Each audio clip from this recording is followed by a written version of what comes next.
Hey you guys, let's go over the Proving Lines Parallel Practice Worksheet. So let's get started.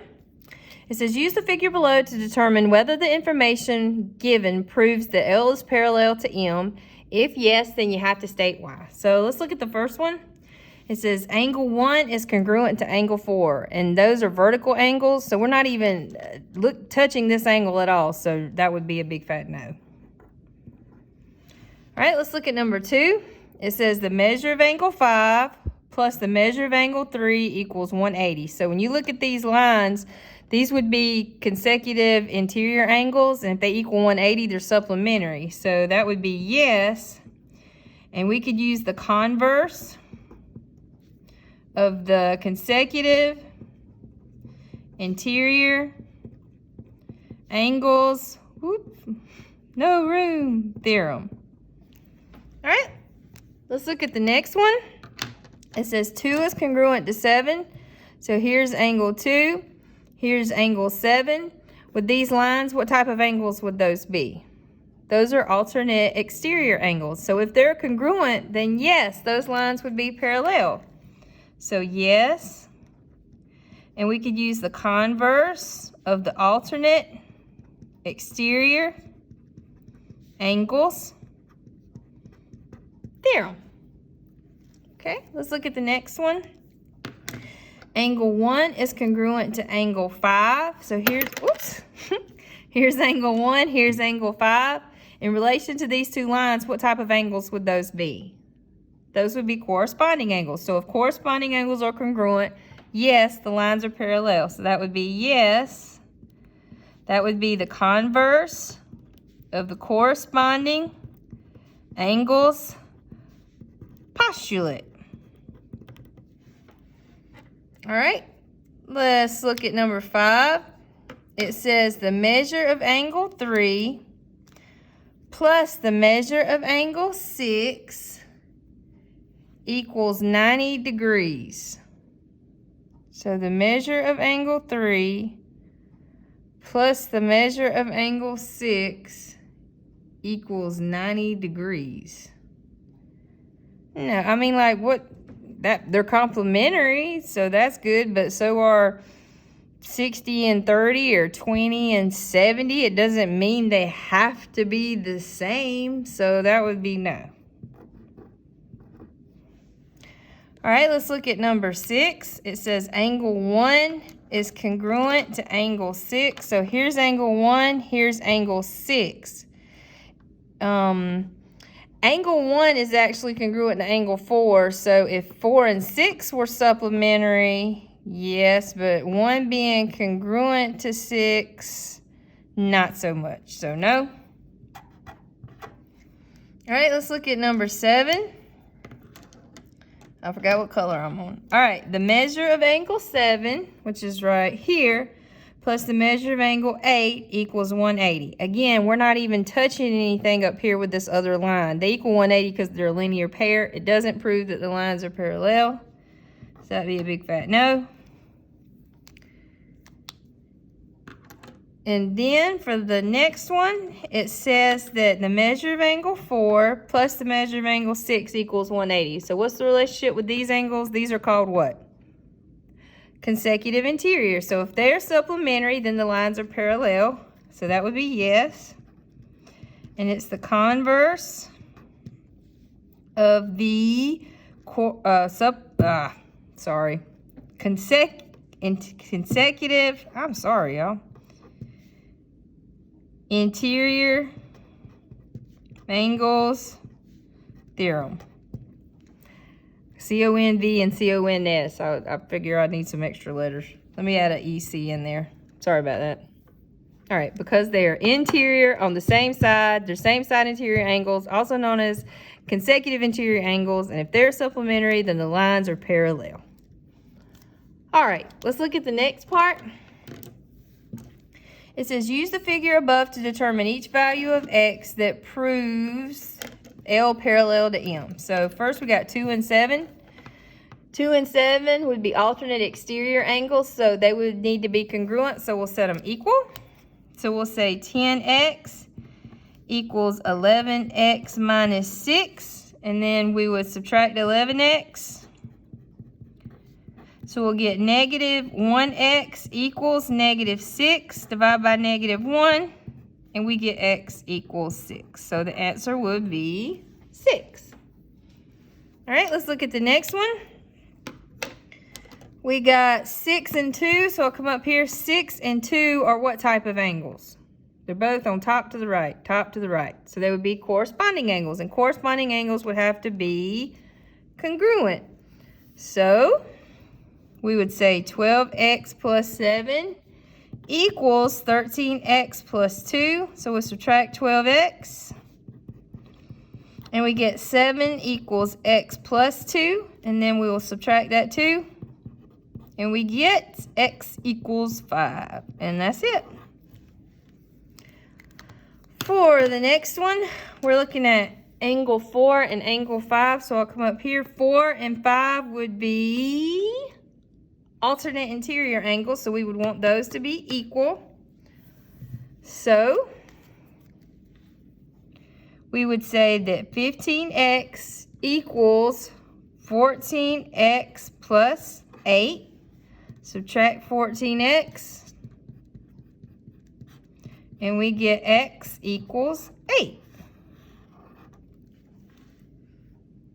All right, so it says the measure of angle 4 plus the measure of angle 6. So 4 and 6 are consecutive interiors, so we would want them to be supplementary.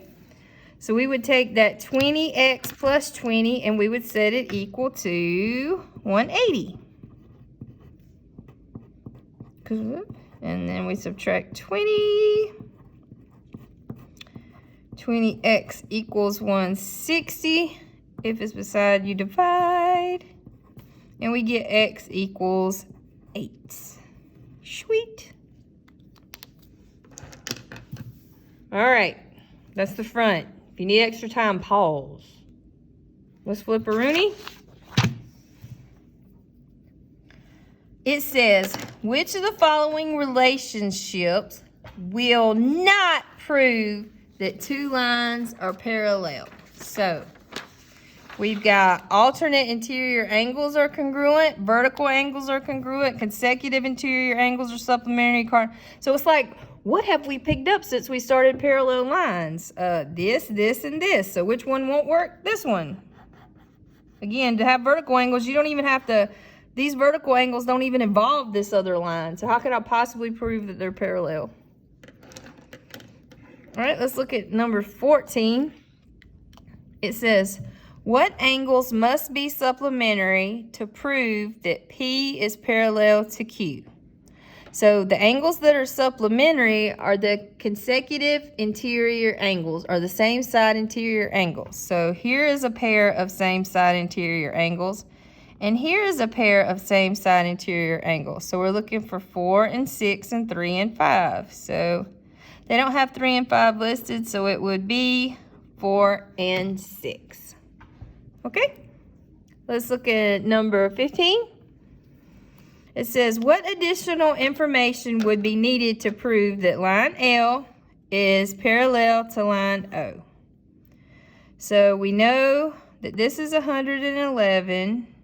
So to be parallel, this angle and this angle are corresponding angles. So the measure of angle 3 would have to be 111. Now, angle 1 and angle 2 are alternate exterior angles. So to find angle 1, we could just do 180 minus 111. So 10 minus 1 is 9, and 7 minus 1 is 6. So the measure of angle 1 equals 69. And the measure of angle 2 would also have to equal 69 degrees. And then this angle and angle 4 are also alternate exterior angles. So the measure of angle 4 would have to be 111 degrees too. So the measure of angle 1, so if we just knew this part, this wouldn't be enough because we're not involved in this line at all. We would just know those are linear pairs, so that doesn't work. The measure of angle 2 is 69 degrees, so we know 1 is 69 degrees if we subtract, but I kind of, to me, this is true, but it's maybe not the best answer. the measure of angle 3 is 111 degrees. That one is 100% because if this is 111 and this is 111, corresponding angles are congruent. So this is for show. And then for the measure of angle 4 is 79 degrees. I don't even know where they got that number from. So C is the best answer.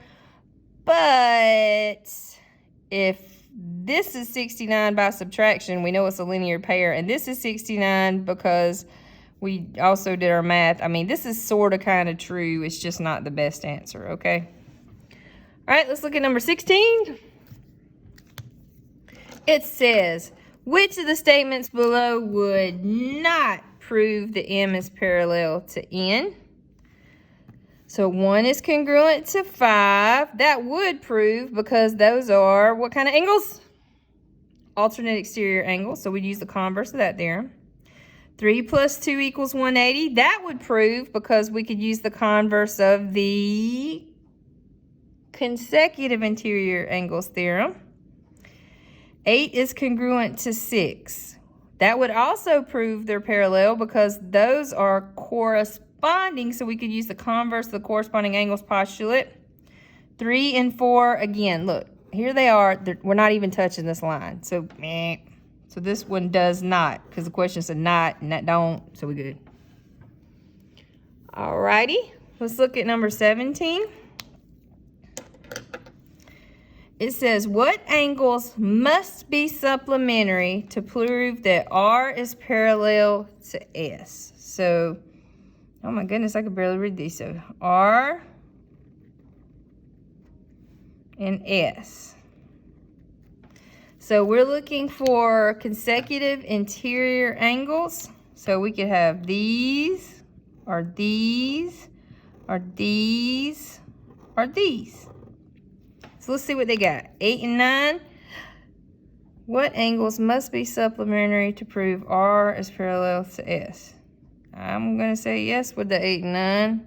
2 and 3. No. That would be P and Q. 5 and 12.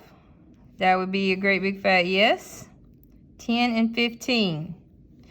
No. Those are just supplementary because they're a linear pair. So this is R, this is S. And we would need the consecutive interior angles to be congruent, to be supplementary. So these would need to be supplementary, these, and these. Okay, I'm good. All right, let's look at number 18. It says, which of the lines below are parallel? So we need to find some of these missing angles, right?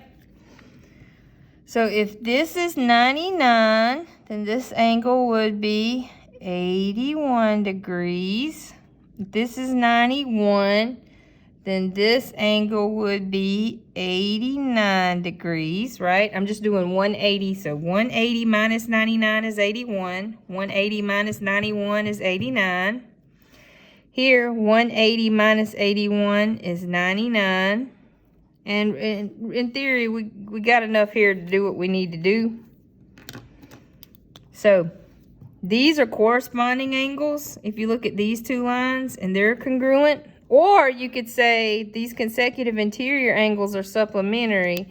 Either way, we know that these two bad mama jammas, are parallel. So the answer is that B, oh my goodness, it's not showing up. B is parallel to D. All right, you guys. I'll see you later.